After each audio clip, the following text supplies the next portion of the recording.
Some call them visitors from the stars. Others call them invaders from the shadows. They're watching us, studying us, and perhaps planning their next move. From abduction stories and government cover-ups to their sinister experiments and alleged motives to manipulate humanity, we explore the darkest corners of this fascinating lore. Are they here for peace or something far more malevolent? Welcome to Project Black Garden, a Monsters and Myths podcast. Season 1, The Oleander Files. Episode 10. File number 051. Alien. I'm your host, Michael, and it's time that we uncover the secrets that they don't want you to know. Let's begin.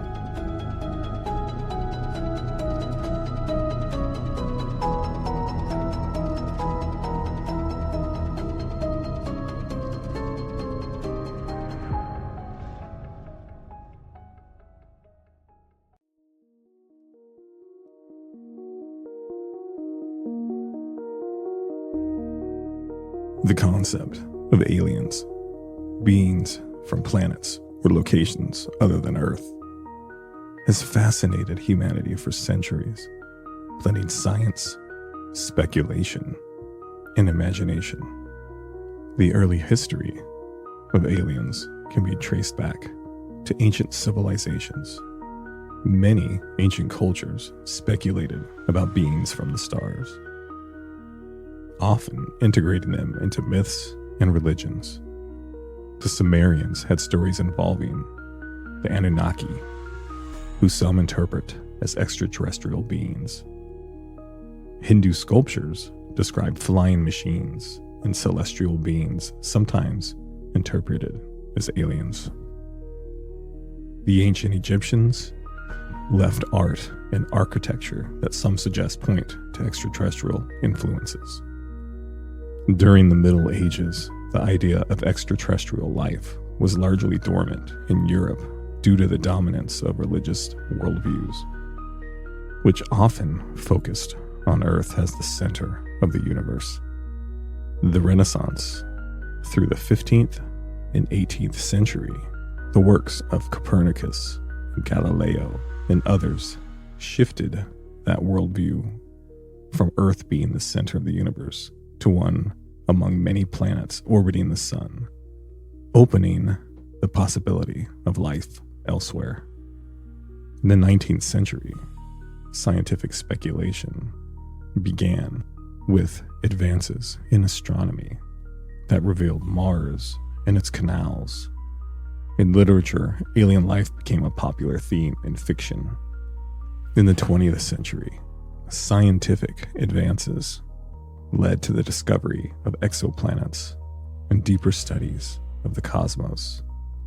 These led to more rigorous speculation about extraterrestrial life, which leads us to the UFO phenomenon. In 1947, the Roswell incident sparked widespread interest in UFOs and conspiracy theories about government cover-ups of alien encounters. Now, the UFO or UAP investigations are more popular than ever, as governments, such as the United States, have begun declassifying reports on unidentified aerial phenomenon, reigniting interest in extraterrestrial possibilities. Aliens have become a symbol of humanity's curiosity about the unknown and our place in the universe.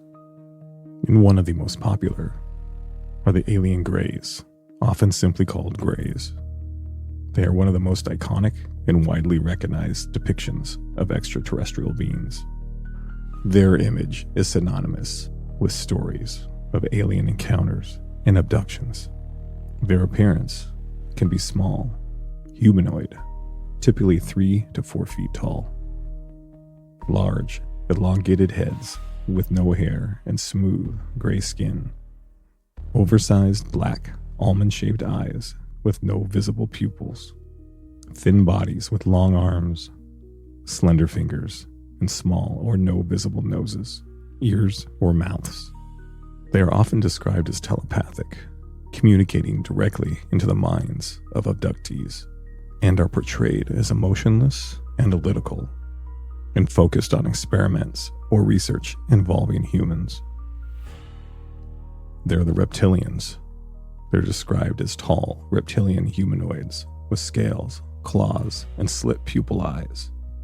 Allegedly, they shapeshift, manipulate, and control powerful organizations on Earth. There's also the Nordics. They're also described as tall, human-like aliens with blonde hair, blue eyes, and a glowing aura. They're described as peaceful and spiritually advanced, often warning humans about the dangers of nuclear war and environmental destruction. There's also the insectoids. They're extremely tall beings, 7 to 10 feet, with insect-like features resembling praying mantises. They're telepathic and oversee genetic experiments conducted by the Greys. And finally, the tall Greys, similar to the small Greys, but much taller, 6 to 9 feet. They're believed to be the leaders or commanders of the small Greys, overseeing abduction experiments. And according to this file, they're in charge of so much more.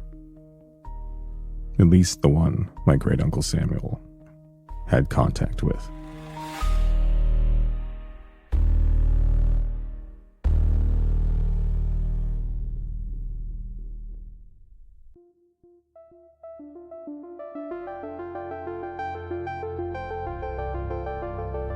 My great-uncle Samuel's first encounter with the alien named Blue happened very early on in his military career. He was what they referred to as a tall gray, visiting from the Zeta Reticuli system. Now, this particular alien's classification was EB7, which stood for Extraterrestrial Biological Entity number 7. No one knows how he got here. He just showed up one day, walking just outside one of the most active and famous secret government sites. He strolled right up to the nearest guard on duty without saying a word and surrendered himself. Now, all the EB aliens before him had something to offer or had crashed here and traded knowledge with us. But EB7 was different. He seemed happy to be here, but he refused to try to communicate. And just when the government had grown fed up with him and was ready to lock him up forever, well, that's when my great-uncle first met him. And something changed. For one thing, my great-uncle was the first person that EB7 tried to openly communicate with, though it was done all telepathically and through physical feeling. My great-uncle quickly gave him the name Blue because when he tried to make my great-uncle understand how to pronounce his actual name, he couldn't. But inside his mind, when he tried to decipher the strange language, my great-uncle saw nothing but a comforting hue of blue color, hence the name Blue. After a dozen sessions together, my great-uncle came to find out that Blue was just like him, a high-ranking military official who had gone AWOL from his people or species and came here. As Blue and my great-uncle built confidence together, Blue became more relaxed and available to offer up more information. But the problem was he would only speak to my great-uncle. So finally, one day, my great-uncle Sam explained to Blue that though he enjoyed connecting with him, that he was not the best person to share information and secrets with. He was just a humble soldier, doing what he was told. Blue repeated those words back to him. Finally, my great-uncle was able to convince him to speak to one of their most highest-ranked PhDs, Dr. Voss. She specialized in the mental and psychological well-beings of all the government's paranormal secrets. But Blue only agreed to talk to Dr. Voss if my great-uncle was present. So one early morning, Dr. Voss and my great-uncle met on the outside of the reinforced glass chamber at the center of Blue's housing room. Blue always referred to it as his shimmering prison because of the fluorescent lights above, which he said would give him a headache if they were on for too long. Blue stood perfectly still at just over 7 feet tall, with elongated limbs, smooth, grayish blue skin, with jet black eyes that reflected the fluorescent lights from above.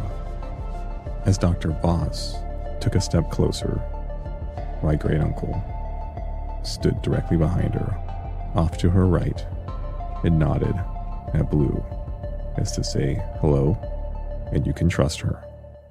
Dr. Voss started with, "Greetings, EB7. I've been told that you like to be called Blue." As if in an answer, Blue's head tilted ever so slightly, and a low pulse echoed through the chamber. Dr. Voss looked back towards my uncle, and he nodded. "That's normal. Keep going." EB7, I am to understand. Blue took a step back in defiance, and the doctor realized that she didn't use his name. "I'm sorry, Blue. It is my understanding that you enjoy talking to my chaperone whenever his availability is open. May I ask why only him?" Blue slowly turned his head towards my uncle, and another pulse flickered from behind the glass. My great-uncle whispered, "Friend." Dr. Voss wrote down what he had said and nodded in agreement. "Okay, Blue, why did you come here?" Blue stood firm, not moving, locking eyes with the doctor. It made my uncle uneasy at first, but then a wash of blue fell behind his eyes again, and he settled and waited for Blue to answer. But he never did. The doctor politely took a step forward and asked again, "Why have you traveled all this way?" Blue tilted his head ever so slightly, and another pulse rang out everywhere, smacking along the glass and rattling the lights above. Though nothing was said or nothing was shared in my great-uncle's mind, it felt threatening this time. My great-uncle placed a calming hand on the doctor's shoulder, as if to warn her, "Careful." She shrugged it off and followed up with another question. "Blue, does this question make you angry?" One word appeared in my great-uncle's mind. He leaned in and said, "No." With a new smile on her face, Dr. Voss asked again, "Okay then, Blue, why did you come to Earth? You've been here for years with no explanation of why you came here." A quickening of pulses radiated from Blue, immediately rumbling everything in the room. My great-uncle clutched his firearm and looked at Blue and thought, "Careful." Blue nodded towards him and then made eye contact with the doctor once again. He slowly took a step forward, placing his hand along the glass in front of him. He did it so delicately, there was no sound. Another pulse radiated from him, this time rattling the glass. Dr. Voss saw that as a challenge and leaned in closer and said, "I'm waiting." Blue's eyes focused on her, and in my uncle's head one word appeared. Her.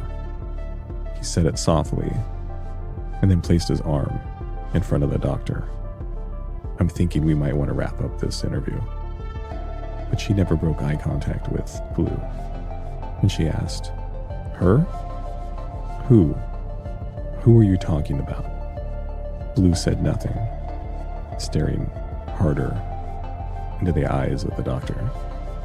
My great-uncle said he asked him, in his mind, "What are you doing, Blue? Who are you talking about?" And in a fraction of a second, Blue's other hand slapped against the glass in front of him, creating the biggest pulse yet, and shattering this unbreakable glass. As it rained down on my uncle and the doctor, Blue leaned forward, leaning down close enough to the doctor's face that she could smell his scent. She said it was sweet, like sugar blossoms. And before my uncle could react, Blue spoke for the first time and said, I came here for you, Doctor." He swiftly raised his left hand, and my great-uncle slammed backwards against the wall, pinned by an invisible force field. He said it didn't hurt, but he couldn't move. It was like he was paralyzed. The doctor began to scream, and with that, another pulse waded through the room, causing the doctor to drop her clipboard and her pen and to stand motionless as Blue walked around her slowly. My great-uncle Sam couldn't move, and he screamed, "Blue, what are you doing?" Blue looked at him, and the doctor turned around and faced the same way as Blue, almost as if she was in a trance, and stepped right behind him, waiting for him to make the next move. Her eyes glazed over, and her face looked euphoric. Blue immediately made my uncle see different shades of colors, all of them forcing him to calm down. He couldn't control it. It was like he was being put at ease. And in his head, Blue said, "Thank you for being my friend." Then he turned and waved another hand, and a pulse blew the doors open, and he stepped out of the room. Dr. Voss followed, almost as if she was his new shadow. Sirens and flashing security lights flickered everywhere. But as security and every military man and woman who approached Blue, they all found themselves pinned against the wall. Though none of them were in pain, no one could move. Then Blue and the doctor casually walked past all of them until eventually he had found his way out. Everyone was trapped in place for at least another 10 minutes as Blue and the doctor disappeared over the horizon. And then suddenly, they were all let go, and everyone fell to the floor, unconscious, but content. Everyone except my great-uncle Sam.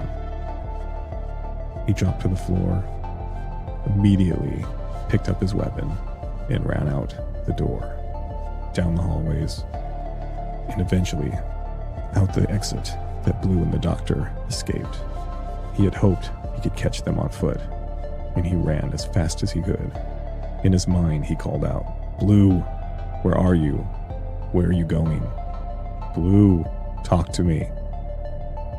This went on for 15 minutes until my uncle ran up over a ridge in the desert that led to a small valley that even in the daylight was in shadow.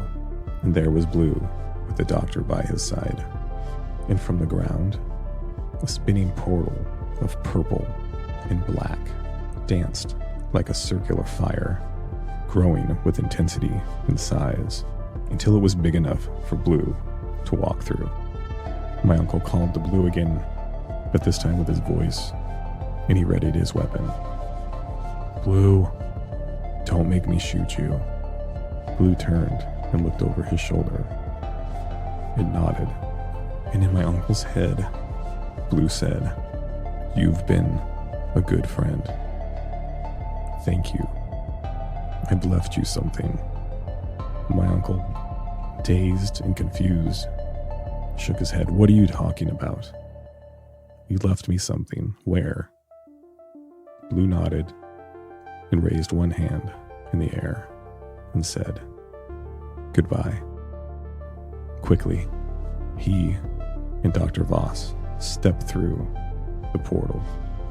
My great uncle couldn't bring himself to fire on him, but he ran as fast as he could down the edging of the valley, coming to a stop at the portal just as it disappeared, leaving behind nothing but the smell of sugar and the desert floor just before rain. Angry and upset, my uncle let out a long, frustrated scream when another pulse hit him from nowhere. The pulse settled him and made him feel at ease, and pulled his attention down to the very spot that the portal had grown from. And floating just above the dirt was a shiny green jewel. He knelt down and cautiously picked it up, placing it in the palm of his hand. As he concentrated on this surprise gift, it began to glow brighter and brighter. Before, that was all he could see. And then, within the color, he got Blue's final message. It was a snapshot of the future. And according to this future, Dr. Voss was the sole catalyst to our future World War III. Apparently, some of her work and future work would lead to our next great war. A war with an alien civilization that she improperly decoded their initial message as violent and threatening. And to put it mildly, we lose. As my great Uncle Sam's mind fell back to normal, he wrapped his hand around the magical stone that had now fallen dark and dull. He placed it in his pocket, looked up into the sky before shaking his head and quickly making his way back to base. Now it says in his report that the government and my uncle's bosses did not take kindly to the story that Blue had shown them, and they considered what he had done an act of war, and that the next time the tall gray showed themselves, we would not be so kind to them. My uncle ends this journal with, "Well, that's the dumbest thing I've ever fucking heard."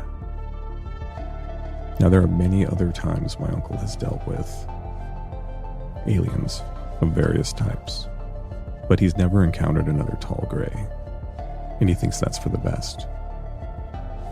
And he'd like to believe that the friendship that he made with Blue was real. And maybe, just maybe, EB7 saved the world that day.